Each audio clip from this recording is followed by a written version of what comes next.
Matanda na ngayon. Alright. Kalabang ano yung kalabaw lang daw ang tumatanda. Ayan oh.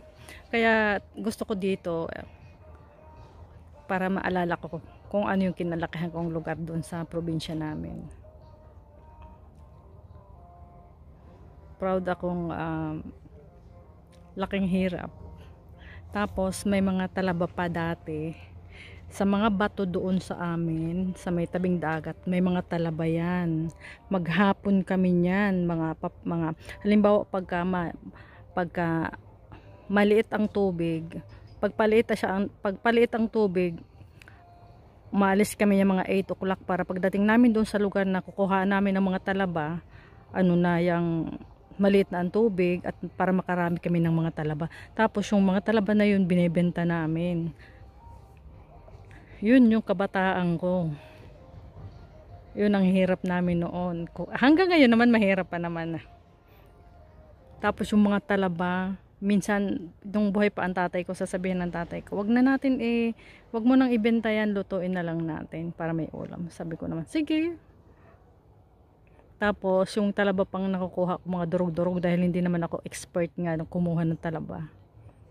Tapos ako naman ay ulirang anak, sige lang. Ulam na lang. Kung sa ngayon ay nabudol na yung pinaghirapan ko maghapon sa dagat. Tapos ang init-init pa. Nagbabaon lang kami ng kanin. Kung anong oras kami uuwi na minsan mga alas 3, alas 4. Pag uwi namin ng bahay, gutom na kami. Minsan pa wala pa kaming kanin. Pag uwi ko na, wala pa kaming kanin.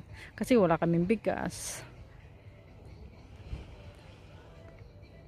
Yung gutom ko, ako na lang. Anong gagawin?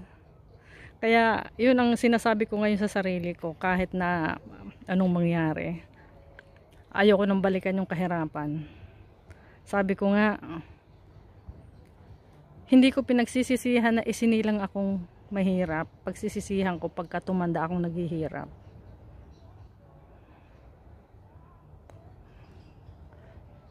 Every time na nalulungkot ako, dito lang ako pumupunta sa lugar na to. Kasi nandito kami sa tabing dagat, yung mga boss ko naman wala. Nagsipuntahan sila sa ibang lugar. Ako naman habang nandun sa bahay, mas gusto ko pang maglakad-lakad ako dito. Ayoko naman naupo lang ako doon, higa, sakit sa likod. Eto. Malapit lang naman ito sa amin eh. Okay, ciao na. Hindi na ako magpapakita. Maano na kayo sa mukha ko. Itatapat ko na lang to doon sa magandang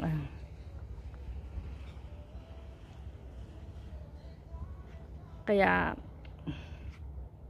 ano na lang tayo, yung pasalamat tayo kung ano mga blessing na dumarating sa atin, at pasalamat din tayo kung ano yung mga pagsubok sa buhay natin na dumarating, dahil sa pagsubok na yun, doon tayo tumatatag. Ciao! Thank you.